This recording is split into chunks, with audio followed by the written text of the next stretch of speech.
All right, folks, the details of the 2019-2020 financial year was released just a few days ago. But how much do you understand from what was said? Here to break down the budget and clarify the numbers, country managing partner and tax partner at Ernst & Young Jamaica, our very, very good friend Alison Peart. Good morning. Good morning. Thanks again for Happy coming tax into. season. Don't I look excited?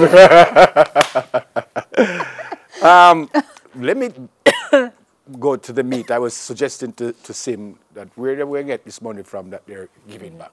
Where do we get this money from? It's a mixture. The primary surplus was 7% that the IMF set. They've adjusted it to 6.5, meaning the money that they have to set aside. As well, the tax revenues have performed higher than anticipated.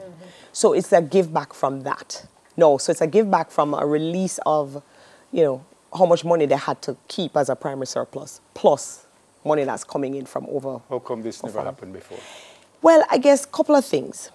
The economy, we are growing, whereas before we weren't as much. But we're not growing as greatly as people, we're hyped, but we're not there. I want to ask you, So, because right. there's been like a lot of hoopla about this, and it says that this is made possible because of the fantastic growth, phenomenal growth. You're saying not quite. So. Well, there's more to it. Relative. It's relative. So when you ask why this didn't happen before we had much stricter rules with regards to the IMF. Remember, we had 147 debt to GDP ratio. When you're that heavily indebted, there are few things you can do. And we weren't always the best behaved. So now that you behave, you're a good, we've been behaving, we get a little bit more freedom. What we do with the freedom is what this is. So when in terms of give back, some of it, if you look at the tax packages over time, some of it's been quite, heavy. Punitive, yes.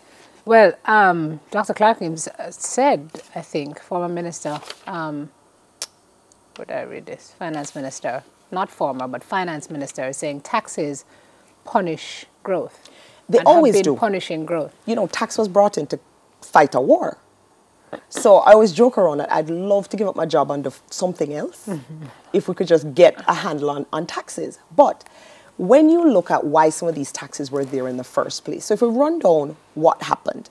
So the increase in the GCT threshold from 10 million, from 3 million to 10 million. What does that really mean?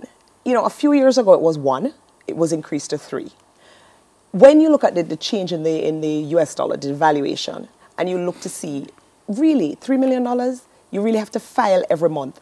What he has done is he's taken about 3,500 people out of the monthly filing for GCT. I don't know if you've ever had to do the monthly filing. It's not that onerous if you know the law. But some people are just afraid of it. Now, there will be some people when the GCT threshold is increased where they will lose out. Because if you get back more GCT than you pay, when you don't register, you can't. But the majority of people are in the opposite, where they end up paying every month to the government the amount of GCT. So when you take them off, you're freeing up the compliance. The other one that is big is the transfer tax. When you look at transfer taxes have been around since we were a colony. And it's gone, it started at 7.5, then it went down, then it went back up, and now it's gone down to 2%. So when you have property and you're selling, 2% is what you're going to pay. Now, that is supposed to stimulate more, getting more of our economy going from a real estate perspective, not just housing, but you're hoping businesses will buy more property, employ more people. Pension funds and such. Exactly. Of course. No, but it's not just a pension. You want investment where people are employed. Because even though what you're finding now, I think everybody's so happy and excited, a lot of things are looking well. Inflation is low. Unemployment is low. We are growing, even though we're not growing as much as we think we should. There is growth. The issue that we have is, where's the unemployment? Really see youth. We have a youth unemployment problem that we really need to get. We need to get more of our people, a better type of job. So you don't want a university student being an entry-level person as a clerk. You want them doing much more. Yes. So there are some places that we'd want our business people to move into. But this is a start, no? It is a big start. Yeah. So, even when you look at freeing up capital. Previously, if you were to register a bond, or if you were to issue a bond, or increase certain amounts of your share capital, you have to pay stamp duty to the government.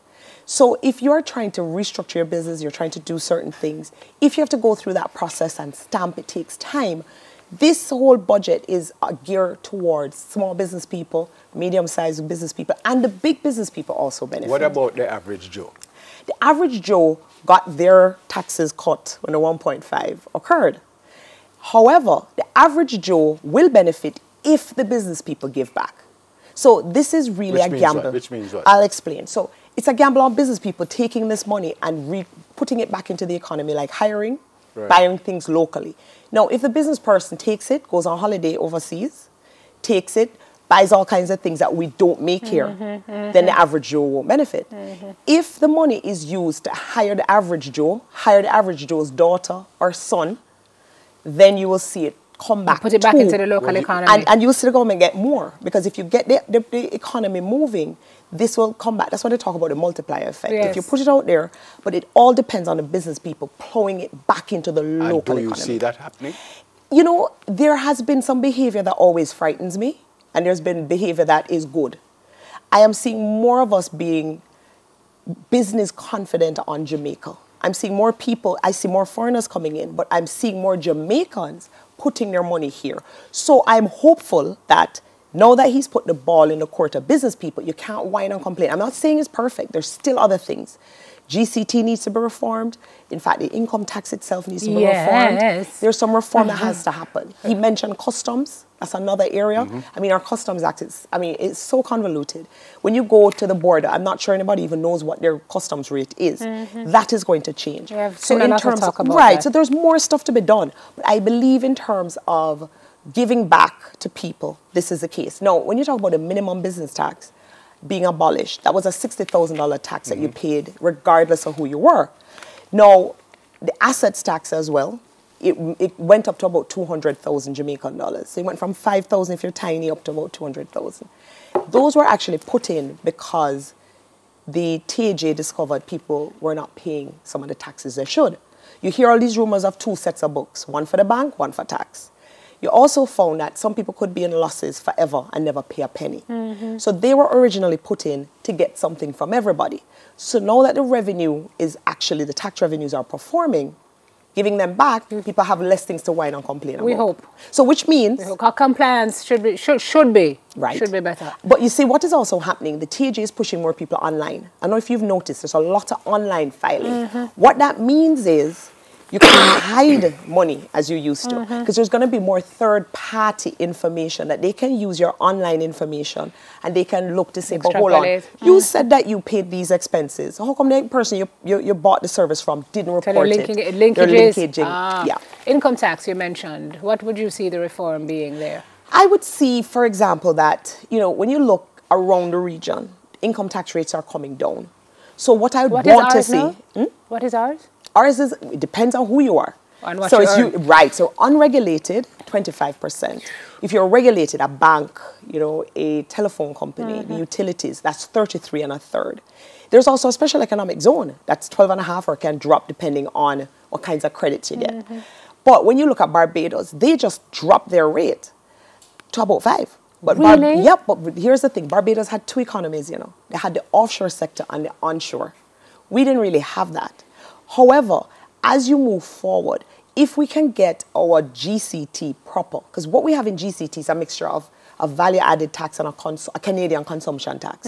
But we've made such plays with it, you're not quite sure what you have. So that needs to be relooked at so that it, you know, when you do more of the work on it to make it easier to comply with, the penalties need to be adjusted as well. Because when you punish people for coming in the net, they don't want to stay in the net or they don't come in. Correct. So there's more work. But in terms of what has happened, what I see is for small business particularly, people who are saying, I don't want to start a business because you're driving me crazy with the filings, you're driving me crazy with this minimum business tax. You don't have that excuse anymore. Having said all of that, Ms. Spirit, good budget, bad budget? Anytime you give money back to the people is a good budget.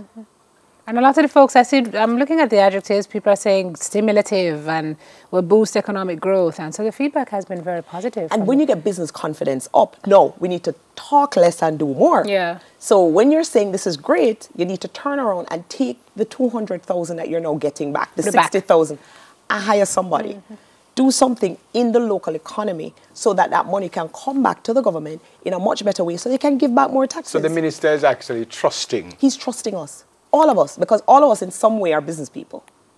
Well, the business people tell you maybe now that we have the money to, maybe they would have said before we don't have the funds to do it because we're under pressure. That's exactly what has been said. No, that they're The freed up. excuse is gone. Yeah. So, I mean, particularly when you look at the transfer tax, where people have, assets that they want to move. Another thing that he did with regards to the transfer tax is the estate. He's moved it up from 100,000 to 10 million. 10. Right. Can you imagine you have dead left? You can now turn around and do something with that dead left. Because we have a lot of unregistered title, unregistered land. Or even we have land that you've inherited and never probated because of the confusion and the amount of money you need to pay. Some of us with the contra land, we need to get that properly registered. Perhaps use it as collateral, which he's taken off the stamping on a lot of that, to now do something with. Because a lot of that ad valorem stamp duty that has been removed, it's a flat tax. Because I don't know if you've ever done a stamping or seen the amount of confusion with it. Yeah. It still needs to have the process change. Because if you've ever sold property, if you get it done in 6 months, it's a miracle. Trust me. So what needs to also happen is the system needs to, Yes. because I mean, no matter how much of the tax you move, unless you completely get rid of the tax, you're going to have, stamping of documents, the legal things, the things that have to go to the transfer office. The whole process of transferring property needs to get But sleek home up. ownership should be a little easier now. For Should be folks. cheaper. Cheaper. Right. So Right. in terms of the movement of property, that's one thing. But in terms of the cost of ownership, it should be cheaper. So when you're borrowing money, it's also cheaper because when you're registering or if you're trying to shop around your mortgage, it's a little easier to do it. Some of these measures were done before. He's just taking them a little further. Right. So let us see, and I'm hoping all of you will go out and buy some property, stimulate some Jamaican growth, and hire some people. And not just put it down, Farm on it, do some agricultural work. Yeah. Very nicely explained. Yeah. Thanks very much. I hope that clarifies it when you say 101. Thank you very much, Country Alison. managing partner and tax partner at Ernst and Young Jamaica, Miss Alison Pierce. Stay with us, loads more after this.